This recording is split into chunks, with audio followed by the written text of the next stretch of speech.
Alright, hello and welcome to my second video on C++. In my last video, I showed you guys how to output hello world to the console using only the entry point for the application and using only local variables in that entry point, in this function, I should say, in main. So now I'm going to show you guys how to do this using a function. So functions in C++ are rather easy to define. So all we've got to go ahead and do is we've got to specify what the return type of the function is going to be. And what I mean by that is, will it be returning void, which is return nothing? Will it be returning integer, which is returning an integer? Or will it be returning a string, which is returning a string, which is what we're doing today, since we want to print hello world.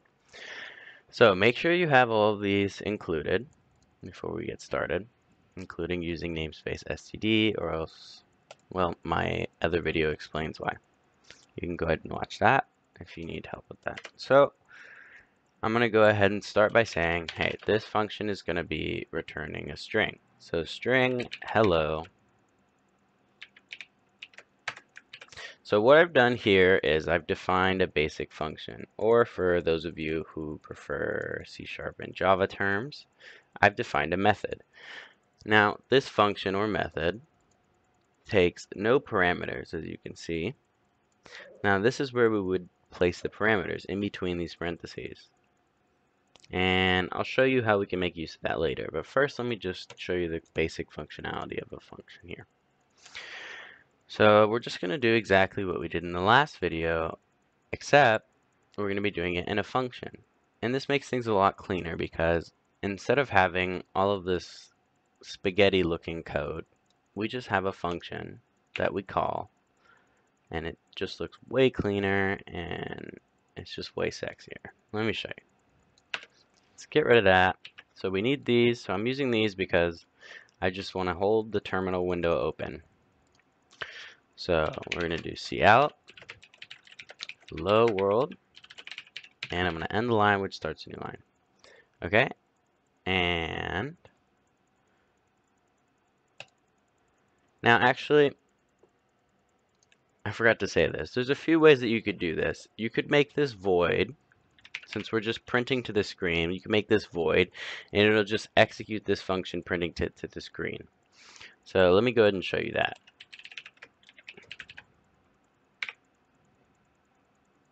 Boom. Hello world. We called our function define hello, which returns void. That's weird. Which returns void. We don't need to return anything since we're just executing this line of code, which prints to the console. And now it's asking me to enter this freeze terminal integer. Press enter. That was weird. Okay, so now let me show you another way we can do this. We can do this by returning a string. So what we can do is we'll define a string in here. We'll define it as hello holder. And then we can just say hello holder equals hello world. And then we can do return hello holder. Now, I think this is a more complicated way to do this because instead of just calling hello, we're going to also have to call cout on it. So what's going to happen when I call hello, if I just call it like this, what's going to happen is it's just going to return a string and it's not going to print anything to the terminal because we have no cout statements. We have no console out statements. So since this returns a string and we know that console out can print strings to the terminal, we can just wrap this in a console out declaration.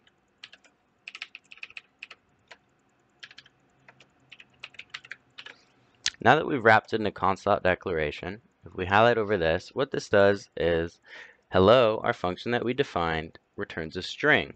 The string hello holder is equal to hello world, so we return hello holder at the end of this function. So once this function is done executing in here, it'll return the string hello holder and it'll print it out. Boom, hello world. Now it's prompting me for my freeze terminal. So enter an integer, press enter, and close that. So that's one way that you can do it. Another way that we can do it, actually, I was going to talk about pointers, but I don't want to get into pointers yet. Now, I just want to talk more about parameters. So, let's talk about parameters for functions. So, what we can do is, let's rename this function to hello print these times. So, what I mean by this is, I want to print hello world the amount of times, whoops, I want to print hello world, get rid of this.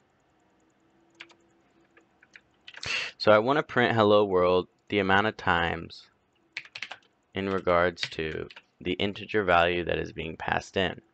See, right now it's prompting me, it's giving me an error because it's saying, hey, you haven't given me an integer value to work with.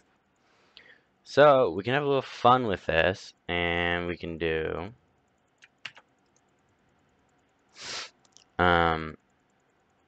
cin freeze terminal, okay, and then we can put freeze terminal in here. Alright, so now let me explain what's happening. So we have a function called hello print these times, and it takes in a value. Now, we need to define the functionality for it to print it this many times. So what we're going to be using is a basic for loop. Now, this is how for loops are written in C++. For, I like to use I, just, it's easy. For int I is equal to 0.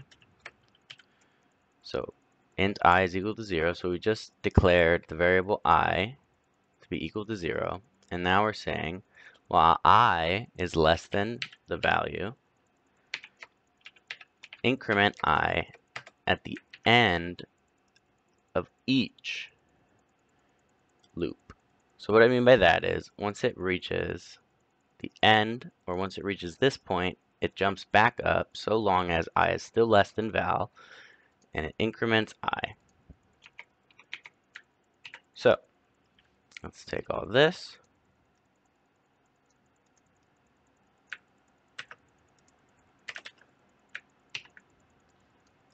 Let's get rid of this. And we're going to make this void because it's going to be a lot easier to work with. So we don't need this now. Alright. So, cout hello holder. So, what this is going to do is, it's going to print out hello world this many times based off of the integer value that I pass into this function. So, now I'm going to call this function in our main, which is the entry point to the console application. And I just give it any integer. Let's start with 5. Now this is considered hard coding, and this is generally considered by everybody to be bad. You never want to hard code, but just for the purposes of a tutorial, we're going to be hard coding. Actually, no, we don't even need to hard code, actually. Let's take it up a notch. Let's use freeze terminal. We're going to make the user tell us how many times he wants us to do it.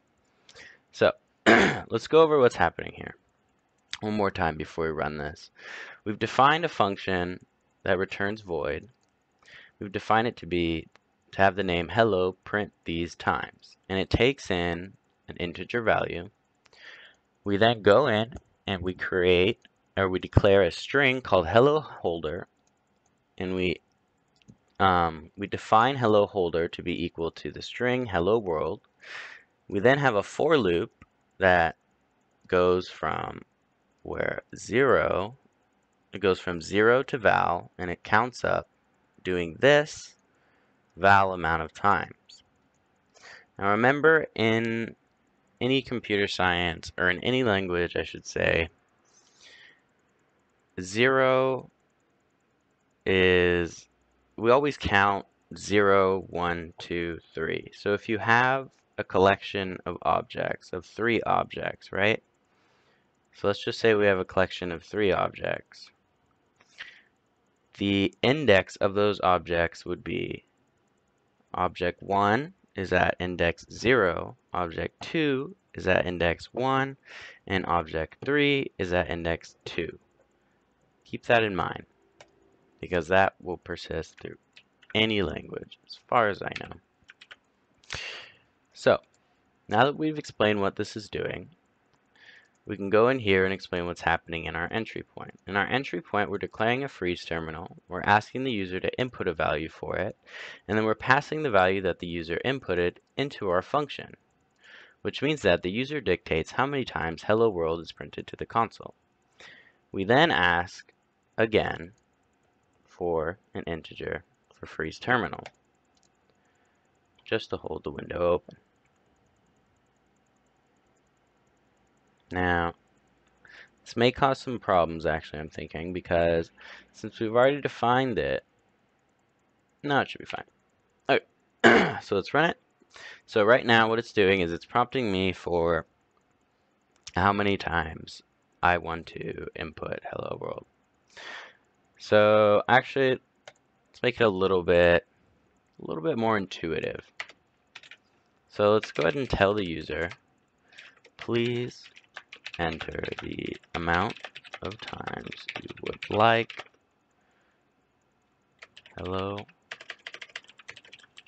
world to be printed. Okay. So please enter the amount of times you would like hello world to be printed. I would like it to be printed 5 times. I hit 5, and then what that does is it goes, we've taken in the 5 from the user, and we've now placed that 5 into our function, calling our function using that integer. Freeze terminal 5 goes in here, and it does exactly what I told you guys about before. So if we count it, 1, 2, 3, 4, 5. It's printed it 5 times. Now it's asking me to see in for freeze terminal again. I just did that, like I said earlier, to hold the terminal window open so that we can see the output. So let's go ahead and close that. So that's how you define a basic function in C++. In the next video, I'll talk about classes and how those are useful. Thank you.